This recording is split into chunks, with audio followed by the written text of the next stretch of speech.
Welcome to Seek Justice, a podcast that takes a deep dive into the nuances of criminal justice. Good morning, Dennis. Good morning, Eric. How are you? Good. Last time we had a very enlightening discussion about the benefits that are often not talked about with diverting people from prison. And this time I'd like to go back in episode 4. We're currently on episode 14, so that's 10 episodes ago.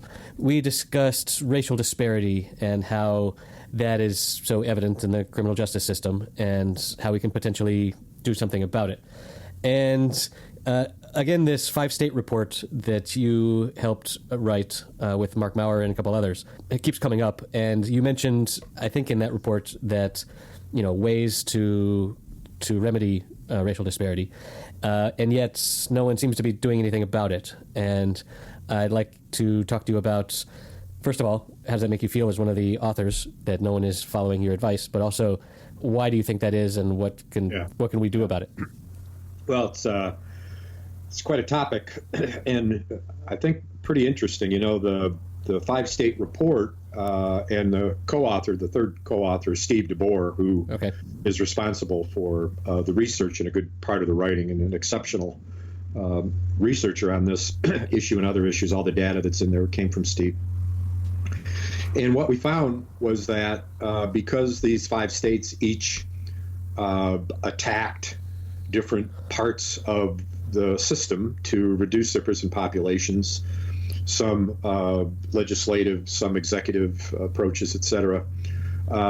As they implemented the reforms, they did have a positive impact on racial disparity, but when interviewed as to how intentional that was and what did they do about that specifically, the answer came back in all 5 states, including Michigan, where I was part of the operations that we examined in the book.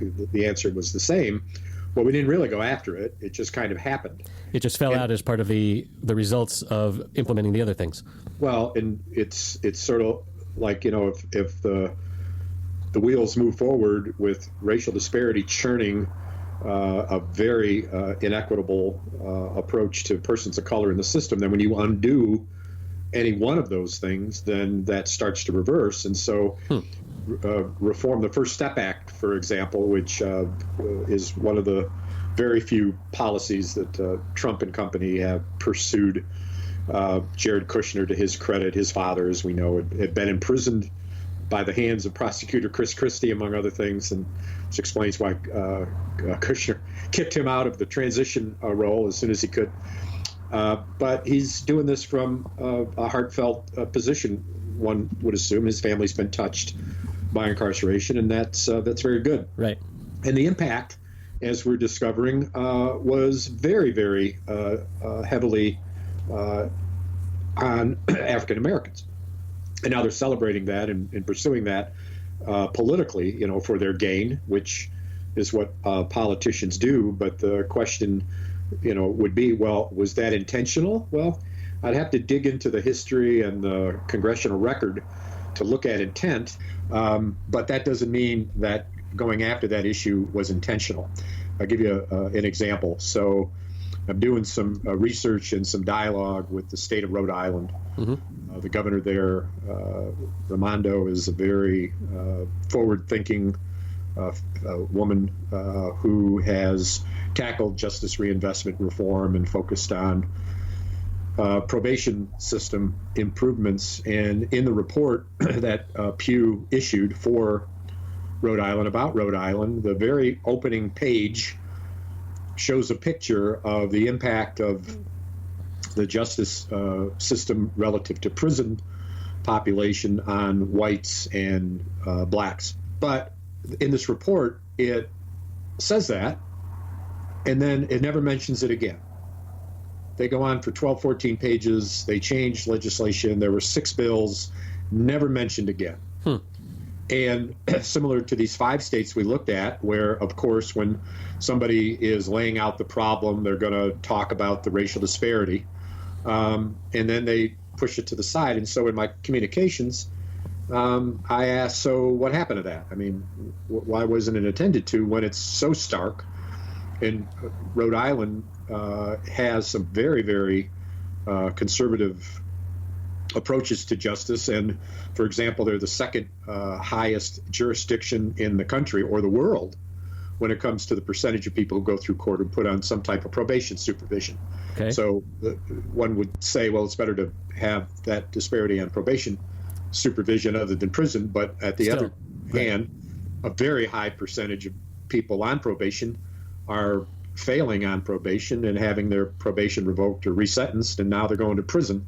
And so that's one of the drivers of the prison population. And so there's just a one-step indirect point. So the response was, people were a bit offended by that and felt that someone was casting blame.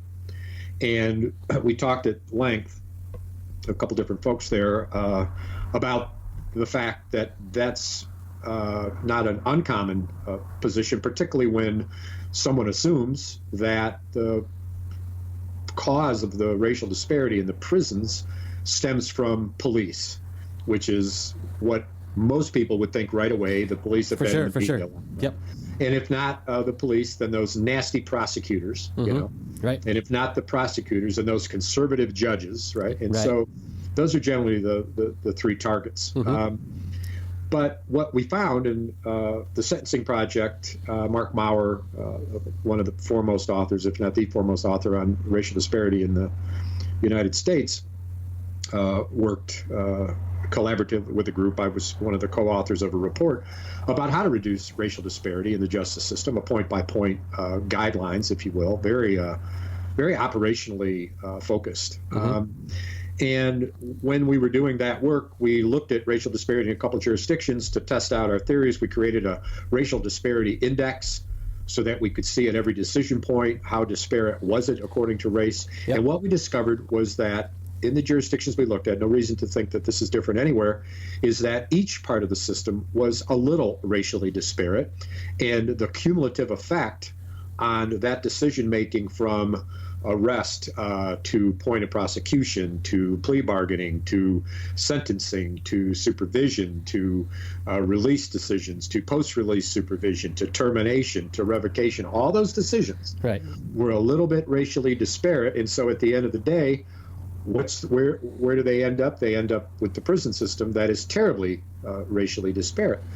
And so the point in Rhode Island and the point anywhere would be, so let's examine that data and let's put, the truth out there. Let the data take us where it will take us, and so that everyone realizes, well, I'm a little bit a part of the problem, just like everybody, and it's not on me, and I'm not responsible, and I'm not going to be accused of being racist. But I can do better.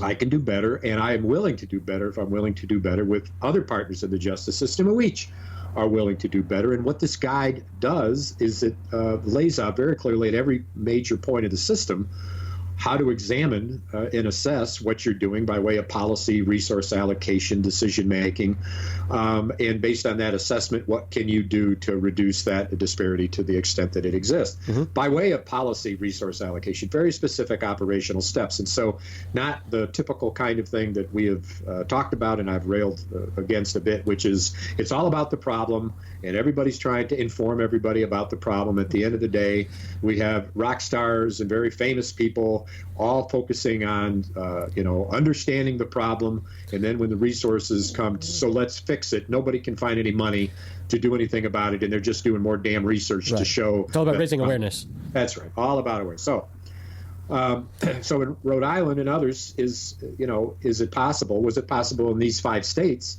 to at that time or now in the future, Rhode Island would be a consideration here. All right, so we've accomplished a good deal of reform.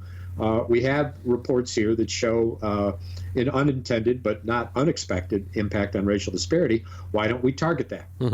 Why don't we start to do something specific? Why don't we look at one of the major urban centers in our state, and we will find that major urban center, which is going to be the source of the persons that are imprisoned and the place to which they return, that this is all urban phenomena everywhere in the country. Right. Attack it at one urban center, get a work group together of those courtroom, justice system actors and begin to attack it. And so your question, really is, so if we know this, why isn't it happening? And when you think about that question, what do you think is as a an observer, a non-justice professional observer. I mean, why do you think that would be?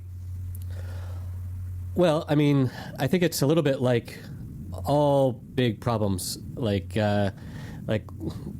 climate change and stuff like that, where all of us is a little bit guilty, and it's so easy to like you found that everywhere in the system is a little bit slanted against people of color, and it's so easy to point to everyone else and say, well, geez, maybe I'm a little bit of the problem, but look at everyone else. They're a bigger percentage of the problem.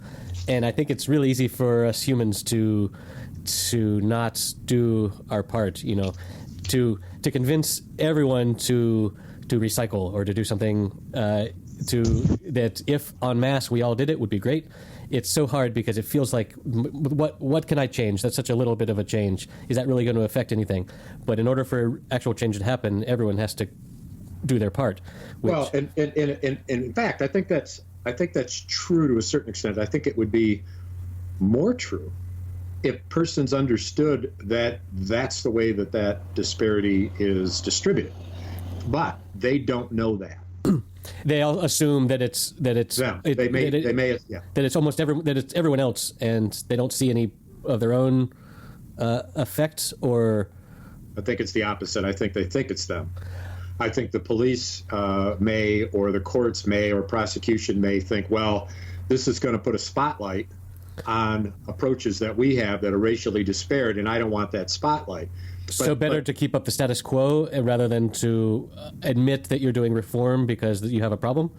Yeah. Okay. And who wants to put the spotlight on who wants the spotlight on me? Right. Who wants to stand up and say, I'm part of the problem. I'm going to try and fix something. It's better to just keep your head down and.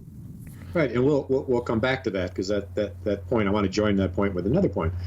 And so in my experience, working in some leadership and some positions of authority in the justice system over the years, I've had many conversations, particularly with African American leaders in Wayne County, a Black County Commissioner in Michigan, African American woman who was the governor's criminal justice policy advisor, and then I think a third person comes to mind in Louisiana. And their response was not more than just surprising to me, it was a bit shocking. And what they said was, we don't want to put a spotlight on crime committed by African Americans. Oh. We don't want to highlight, because that looks racist. I was never quite clear about it. I'm not sure they were either, but the whole thing was, well, no, we really don't want to get into that. That doesn't look good for us. Right. And the response would be, but we're trying to fix it. Yeah, but you don't understand. We don't want attention, put on these racial issues, because when we start to look at the data, we see that there is, and the data shows us, that there is a great deal of crime committed by persons of color. Mm-hmm. And those of us who are informed know that that's more about economics than it certainly is about race. Of course. Although you can't untangle the issue of your economic status with race. These things are tied up, and so they're tangled up. And so in the case of a county commissioner where I went to him, and he was a criminal justice aficionado. He actually, in his non-political life, ran a criminal justice program. I mean, he knew all about this stuff, and he said, no, I don't want to do it. And in this case, we had technical assistance available from the Sentencing Project to pick a couple of jurisdictions, or we thought there would be some competition, and we put out a call for folks that were interested in getting some TA to be able to tackle this. TA being technical assistance. Okay. We got no takers. Not one jurisdiction in the United States of America. Not a jurisdiction where the county commission in Wayne County, Detroit, run by an African American county commissioner who ran a criminal justice program. No interest from him. Because it's just a political third rail to talk about crimes of people of color. Huh. Well, and we talk to Mark and others, African Americans, about this in some future podcasts. But imagine that, what we're up against in this issue, just like a lot of issues, we have this enormous, deep understanding of the shortcomings of imprisonment and the challenges of dealing with people when they're locked up, and the budget shortfalls, so that we don't have prisons that have good programming. They don't prepare people for release. We've known this for decades, and yet we still don't seem to be doing much about it. I know, curiously, and I'll dig into this a little bit for future podcasts, you might relate something in our notes, that the Arnold Foundation, currently the nation's biggest philanthropic giver for justice reform issues, and remarkable stuff, and very, very proud to be part of some of their grant giving. They're providing a multi-million-dollar grant to the Urban Institute to examine some prisons in some states, and I think to just kind of catalog what the problems are. And I want to dig into this more before I jump to a conclusion, which I'm about to, I suppose, but it's like, do we really need to study that more? We already know there's a lack of programming, there's a lack of training. We don't pay correctional officers enough to get the best possible people for the jobs. We don't have persons that are committed to use that incarceration experience as a way for the reduction of criminality, as opposed to simply punishment and locking people away. These are all cataloged, these are all research. We've known this for 20 years, and yet we're going to spend another multi-million-dollar grant to do that. Is it another study that's a set of recommendations, which we already have, which really get down to, well, we really need the prison systems to do things differently. We need legislators to fund it differently. And it's like, we already know that. If you want to fund something, why don't you fund a couple of experiments where we can actually do that and then measure the impact. And show that it works, right.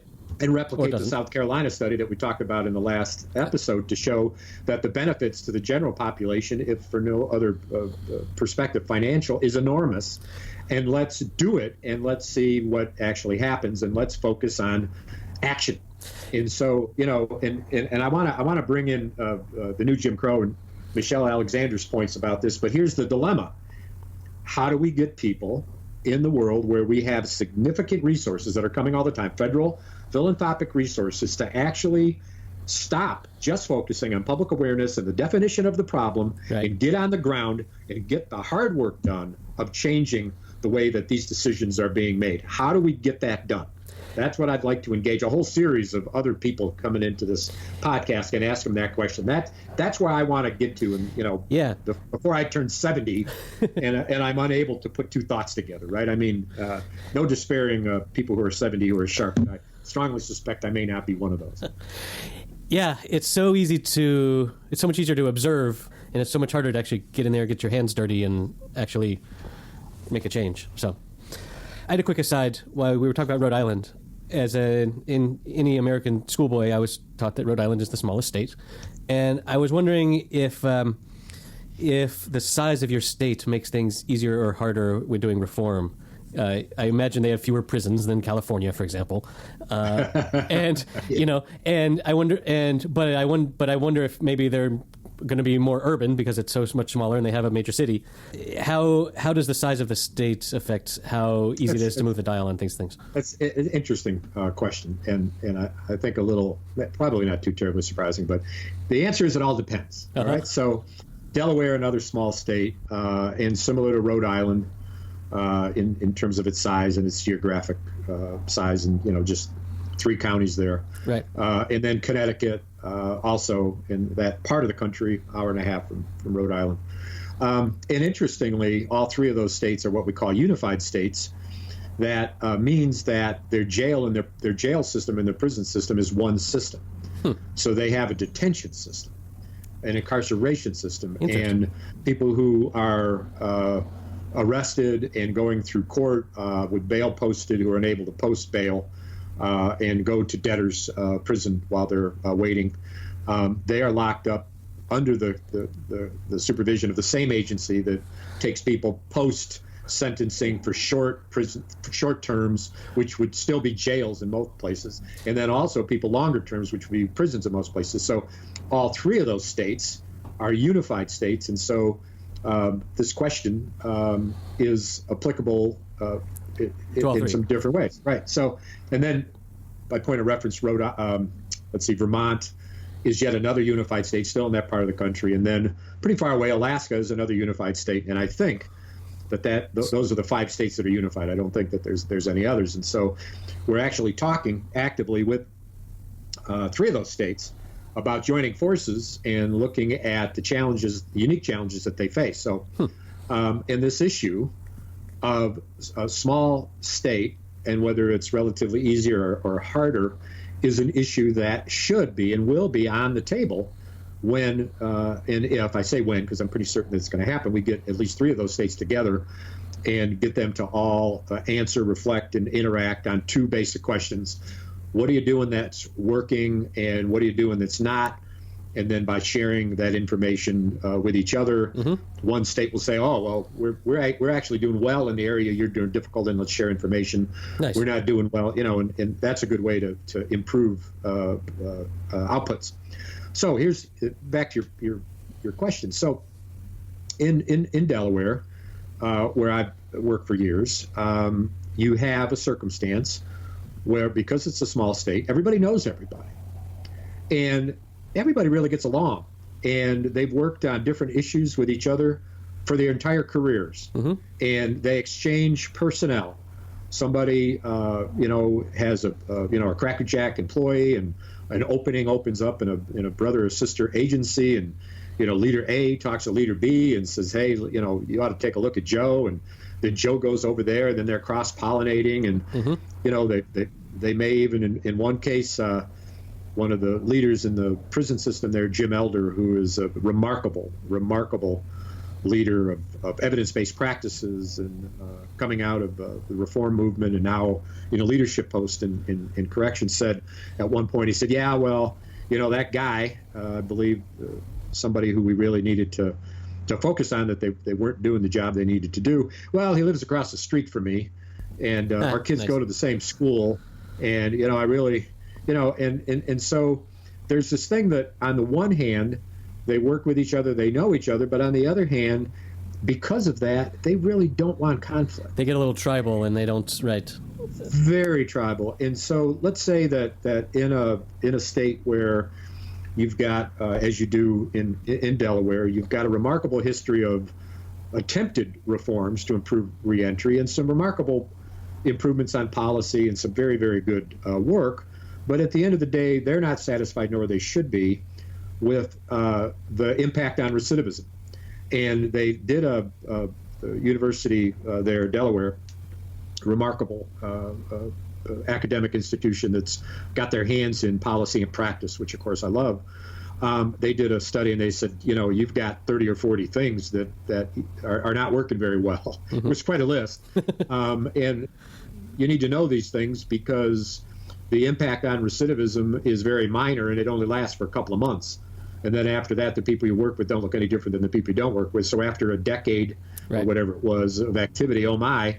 And so, and I mentioned Arnold. Arnold now is funding some work that we're doing. I've been doing some work on the ground there to try to change that in some ways we've talked about again and again on different podcasts, so I won't go into that.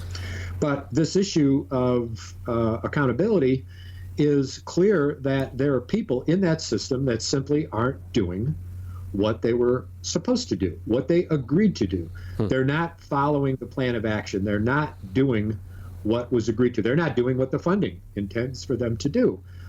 And who then is going to say, hey, Joe, good to see you. Right. But listen, man, these numbers are hard to figure out.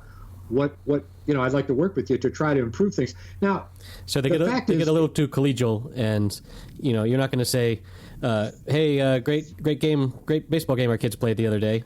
By the way, you need to change the way you're doing things." It's well, and here's the thing: is that in the professional world, this has not got to be a big negative, accusatory conversation. It's an examination of data and an analysis of impact, how we can do better, which is neutral and which isn't accusatory when it's focused on what we're going to do to be able to achieve it. And so the reluctance of folks to hold each other accountable is curious to me, and I don't know if it's because their culture is one where nothing of any negative consequence gets talked about. Nothing.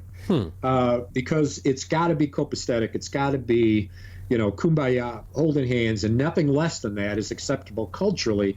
I can never fully understand that because I'm never a part of that. I'm not a member of that tribe, but I will tell you that it's apparent Interesting. And I'm always interested in exploring, avenues of improved operation. So in Connecticut, where, as you know, from the 5-state report, we had some remarkable progress. Governor Malloy, their former governor, did some great reforms. But at the end of the day, people in the community are not satisfied that there's a lot of difference on the ground. Right. People are still getting out of prison without any parole supervision, very high percentages. People are being released from prison into homelessness. There's not enough resources, et cetera. And they say, well, it's great that, the governor did all these things, and maybe that's helping some people, but in my neighborhood, in my community, we're not seeing it on the ground. And so they want to attack another series of reforms, and they're going to focus on improved reentry. And because they know everybody and everybody knows everybody, they're talking to people, and people are saying, well, I think we're good for now. There's no crisis. Prison population has gone down. Crime isn't an issue. I mean, why are you wanting to push now? And when those conversations are had, there's a lot of, post-meeting discussion of, why did this guy act that way, and what did he mean by that? And, and it's very relational, and they know that they're going to have to continue to work with each other in 10 different ways, and it's got to stay positive. And it's a very difficult dance. Now, in Connecticut, the folks on the community side, where I'm going to be working through the university there, they are very determined to move forward, and they're going to tackle this. And so I'm thrilled to be part of that. And so we can talk about that later. Yeah.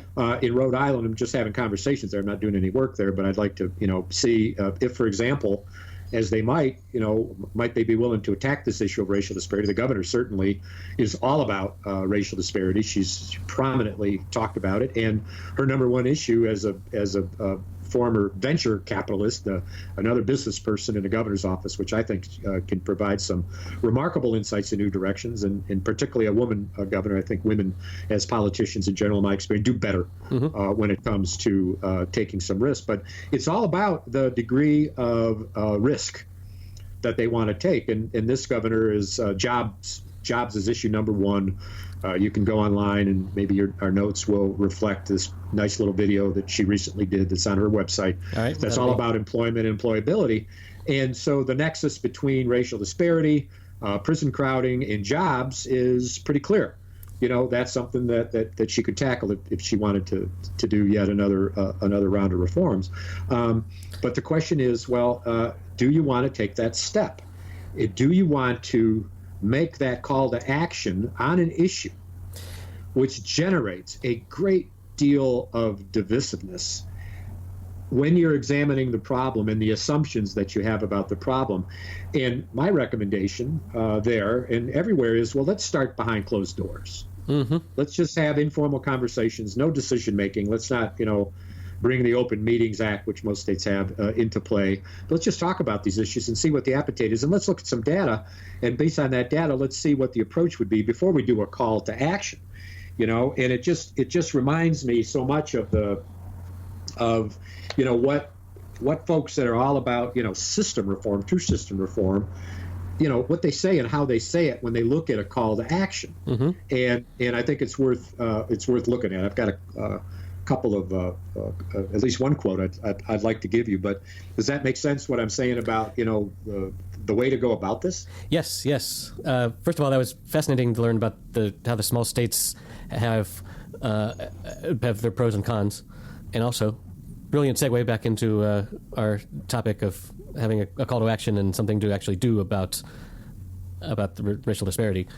Well, and on that same point about the small states, the fact is that if in that room, behind closed doors, folks do come to a common understanding of what the causes are, and a response, which can be uniform and less controversial, they are much more able to move much quicker. Exactly, because if there's only 8 primary people that need to be on the same page in a state, then that's going to be way easier than getting 50 people to all agree on the course of action, I would imagine. Right. And whether you're in a small state or a large state, you generally have the same type of departments. And so the number of people won't be that different because every state has got 5 or 6 departments. So there's 5 or 6 people. But here's the point is that they're able to move faster because they already trust each other. Right, because they have that social bond. That's right. That if Johnny over there thinks that what Dennis is saying is right, then I trust Johnny, so I'm going to be more likely to believe it too. Right. Nice. Right. So the in the new Jim Crow, Michelle Alexander's book.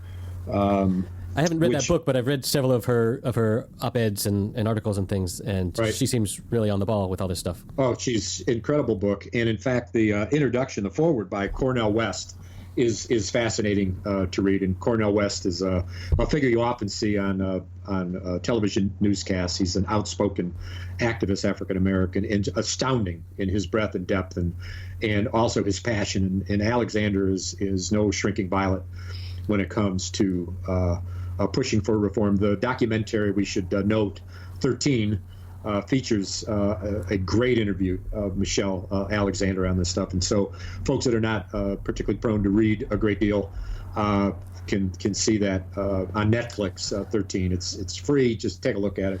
I'll be linking to that in our show notes at seekjustice.fm/014 for anyone who wants to go there, pause the podcast and go right there and watch that. Yeah, so Alexander published, in addition to her book, a study guide and a call to action, which is interesting in that it on this point of controversy and feasibility, et cetera, which I'll give you a quote from there. When it gets into the details on what to do, it's very generalist stuff, like reform or transform. Are we really looking for a new moral consensus? These are big general issues,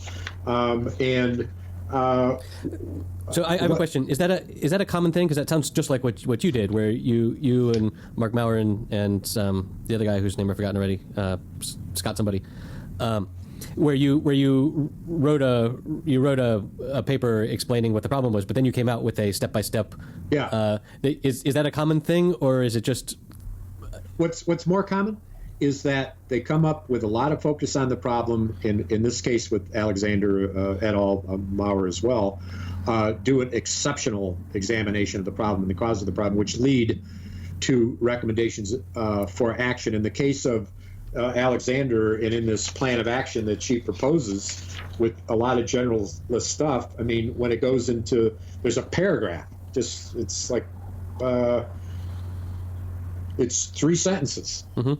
And it says that we need to do consciousness erasing, right? Yeah. Which is all about, the problem and et cetera. Building an underground railroad that provides support to all those directly impacted by the system. Well, okay, that's all? Yeah, that's a little too general. And then organizing for the abolition of the system of mass incarceration. Whoa.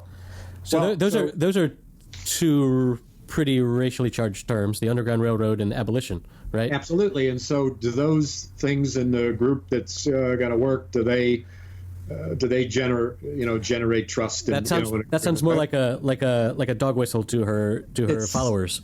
It's very so here's an interesting, this is the quote that Alexander provided in the call of action, and she leans heavily on Martin Luther King Jr., as we all do when we come to these issues, because he was so damn right about it. And the point of context here is that Martin Luther King Jr.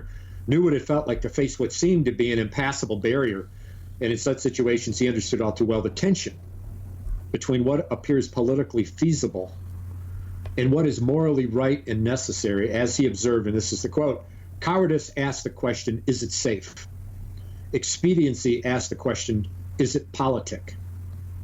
And vanity comes along and asks the question, is it popular? Mm-hmm. But conscience asks the question, is it right? And there comes a time when one must take a position that is neither safe, nor politic, nor popular, but he must do it because conscience tells him it is right. And that's quoted from February 6, 1968, A Proper Sense of Priorities. Wow. This is the call to action that we need to focus on. That it is not safe to do this work. No. It is not politic. It's not popular, but it damn hell is right. Mm-hmm. And when you have opportunities in states that have already done some of the hard work of tackling those reforms, if we ask those same questions not of the issue of racial disparity, but the issues of improved sentencing or improved statutory length of term for imprisonment, or improved public defense, or more funding for reentry. If you ask those questions, you will see that, well, holy cow, it's there's some parts of it that aren't safe, and we can kind of soften this a little bit. Pew is a good dancer on this, dancing the dance and talking about the stuff in public safety terms and generating support from law enforcement to do the work so that it's not only safer ground, it's more politically expedient because you take care of that, and you can make it more popular because you're addressing the expediency and the safety of it and the politics of it. Mm-hmm. And so in those states that have already done that, and they say, hey, holy cow, we have politicians run on this. Jennifer Granholm ran her first campaign to a larger degree than her second gubernatorial campaign with a very dedicated justice improvement focus. And she did take the right stand. It wasn't particularly safe. It created some political risk, but it was right, and she knew it was right. And because she was a prosecutor, as we've talked before, she was on safer ground than perhaps a defense attorney that might have been running. And she said, it's not enough to be tough on crime. You have to be smart on crime. And this was, decades, right, more than a decade ago. So that term, I think she was one of the first ones to use it. So in those states that have already tried this, to say, hey, that worked out pretty well, politically, vanity-wise, et cetera. Why don't we go a little deeper into that? Why don't we dig a little deeper, particularly if the leadership is coming from the governor, and the governor is in his or her second, generally his or her last term. Mm-hmm. And you're not having to play it safe as you often do in your first term because you need to run for re-election, which in most states you start running for re-election 2 years into your first term. Right. So you got to get stuff done in those first 2 years, and then you can't do much for 2 years, and then you get reelected. You have 2 years before you become a lame duck. Although breaking the mold, oh gosh, who would break the mold? Donald Trump, does his first campaign speech like a week, right after he's a sitting president. It's breaking the mold on that. But when they're not running for governor again, then this issue of safety, expediency, political correctness, et cetera, may be less true. However, if they're going to run from governor to Congress, or from governor to president, or mm-hmm. governor to Congress to president, where are you going? So, in Georgia, what I was very thrilled with there with Governor Deal, who had already been in Congress, right, and was in his 70s, and this was the tail end of his career. He was bold. Right. He was bold, and because he was not aspiring for a higher office. Exactly. And it was so invigorating. And there's some foibles there as well that I don't want to get into here. But anyway, this is kind of where we stand when we think about a call to action and people we want to talk to about this. I think we should get some people out.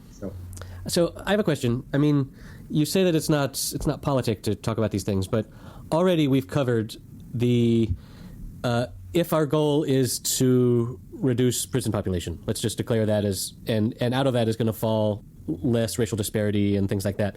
But if that's our goal, already we can show the liberals that this is going to help less fortunate people, which is the primary liberal cause, and we can show the conservatives that it's going to generate more money for the economy and save us more money, which is to pigeonhole both the left and the right. That's the primary conservative cause. It seems like we have arguments to both of them that fit in with their worldview. How is it so hard to convince people? Like it seems like we have good arguments about that. Maybe the harder part is, like we've talked about already a little bit in this episode, is with the racial disparity, is going in and admitting, look, people of color commit more crimes than white people, which I don't know that that's the case, but I imagine it probably is. And it's not because of the color of their skin. It's because their socioeconomic status, and much of their socioeconomic status is because of the inherent racism that has kept them there. But it seems like we have decent arguments, political arguments. Why is it so hard to get politicians to why is it still such a third rail to touch this? Well, it's to the point of, at what point do these reform ideas, these reform options become, or in that list, in that column, of too controversial? And so we see with the Pew Charitable Trust, the Justice Reinvestment Initiative, and linking that with the Bureau of Justice Assistance that funds that as well, is that they've tackled that in over 20 states, and they have found a bit of a formula, if you will, to pull folks together to do these reforms. And some would argue that those reforms, they're certainly good, but they're also a bit light. They don't tackle the bigger issues. They don't tackle the controversial issues. So they clearly don't attack the issue of racial disparity.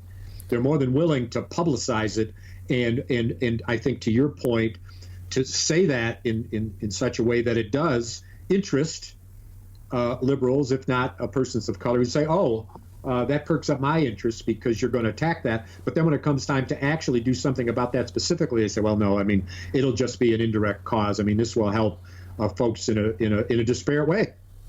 It'll help more persons of color just because that's the way it rolls.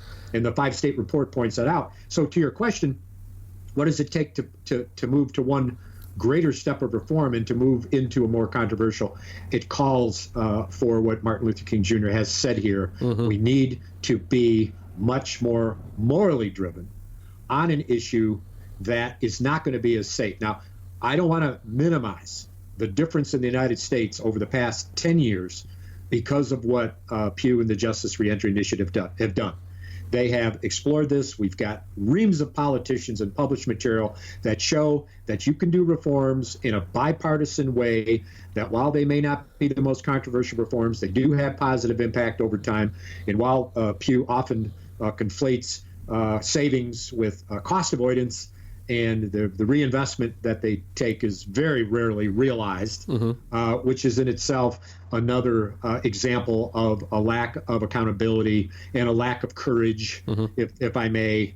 I'm sure that some will find that offensive, is that do what you did in Louisiana and make it a damn law, mm-hmm. that when you save money, analyze it and reinvest it. They didn't do that in Rhode Island. And is Rhode Island going to understand the difference between cost avoiding and savings? They said Rhode Island's on the map to spend $24 million by 2025 if they don't change their probation practices. Well, how much money is actually going to be saved? Well, they're doing diversion programs. And as we've discussed, maybe 1 out of every 2 people they divert from prison, so-called divert from prison, really would have gone to prison.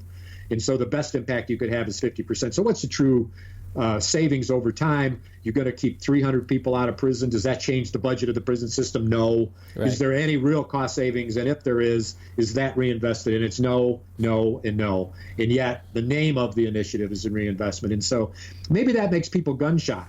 Maybe they say, well, there's controversy behind the scenes. Connecticut, we mentioned some controversy behind the scenes, and other states, North Carolina, for example, where the community was livid that the double-digit figure of millions of dollars of savings, I think it was some 100 million, I can't remember. Your notes can post this, but it wasn't savings; it was cost avoidance, and the communities ended up getting some paltry amount of money, statewide, like $3 or $6 million, and they said, "My God, you saved, X 100 million or whatever. Where is it?" Yeah. Controversy as a result of that. So post-reform, the controversy may have continued. And so these questions that Martin Luther King Jr. asked come into play afterwards and say, well, part of this didn't help me politically. Part of this wasn't expedient. And so if I'm going to go deeper into this, if I start to talk about racial disparity, is somebody going to raise the issue of reparations? Does somebody want to go into that area? Mm-hmm. That's more controversy than I want. If you're a white politician, how does this come across? Who do you partner with? When you partner with African American or persons of color, what are they looking for? How deep do they want to go? Michelle Alexander says very clearly, you need a coalition to abolish, mass incarceration. Well, that's a good thing to do, and it's work I've done. Certainly, right. We formed a collaborative mission to end mass incarceration, and every nonprofit and activist group in the state that is about, taking a piece, a chunk out of that mountain is at the table, and we're going about it in a much more ambitious and uniform way. I don't know that any other state is doing that, but here's another example. If you want to end mass incarceration, saying it isn't going to get us there. Why not examine what a state like Michigan is doing to actually end mass incarceration? Who's at the table? How does that operate? What is their analysis? What is their plan of action? What pieces are they going after? Who's doing what when? What is the actual activity on the ground that has to be made in order to change the practices on the ground so that people, if it's reentry, people on the ground are saying, it's better now. They recognize that it's better now. If you're on the front end of the system, people engaged say it's better than what it was. That's what's been missing from these reforms, is that they don't trickle down in an apparent way to the people. And it may be a lack of dedication of looking at that impact and communicating that impact and following up on the stuff and marketing in such a way that people will get that. Right. And statistics can help. But at the end of the day, you need some stories. When you say that we need King's conscience to help us in a moral sense, to communicate morality, you have to have stories. You have to have narratives. That's why the Bible is so full of parables and Aesop's fables and stuff like that. To communicate morality, you really need stories, and right. It's almost so people can identify with it, and right. and you can have case study number one. Somebody goes through the system as it is, and what happens to them and their family and their kids. And if we followed, as we talked in the last episode, the South Carolina study that David Hughes wrote, we could look at that as kind of a checklist, right? Of let's study the impact on jobs and employment, and this person paid taxes, and what did they do, and what happened with their kids, on example B, which is the person that went through the new approach to the system. And that, I think, will get it across to people better. But if all these millions of dollars are being spent by Arnold and by others, that's what we need to get focused on. So we should bring some people on into the podcast that can kind of help us think through that a little bit. Yeah, there's really good psychology studies where if you ask people to donate to a charity and you show them one little starving girl, they're much more likely to donate than if you say, oh yeah, and there's another 100,000 of girls just like this. Because once you raise it to a bigger number, people are much less willing to be affected by the story. Right. So maybe we need like a documentary that follows the lives of people through the system, and to really allow people to connect, to see, to follow exactly what's going on. But there is some of that, and this may be the thing to close on, is that go ahead and find the documentary of President Barack Obama visiting and interacting with prisoners, and it was on the news show Vice. And look at that. It is absolutely remarkable. And I think it is an example of somebody responding to Dr. Martin Luther King Jr.'s call to action. Because when you look at what President Obama did there as a sitting president, and you look at those questions that Martin Luther King is quoted in Alexander's book, was it safe? It certainly was not safe. Right. Was it politic? Somewhat, right. Not very broadly. Was it popular? Not so much. But was it right? Hell yes. President Michelle Obama said, hell yes. And why? They both come from this activist background where they are boots on the ground for so much of their life, understanding that with that high level of leadership comes a tremendous high level of responsibility to do what's right, and we don't have enough of that. And we've got to try to get some of these folks that are doing some good things about leadership, but they're just not focused on action. They're focused too much on identification of the problem.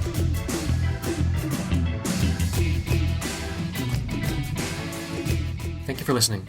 If you like what you've just heard, you can support us by telling a friend or sharing us on social media. All of our episodes can be found on our website, seekjustice.fm. If you'd like to get in touch with us, we can be reached at seekjusticefm@gmail.com or via our Twitter account @seekjusticefm. See you next week.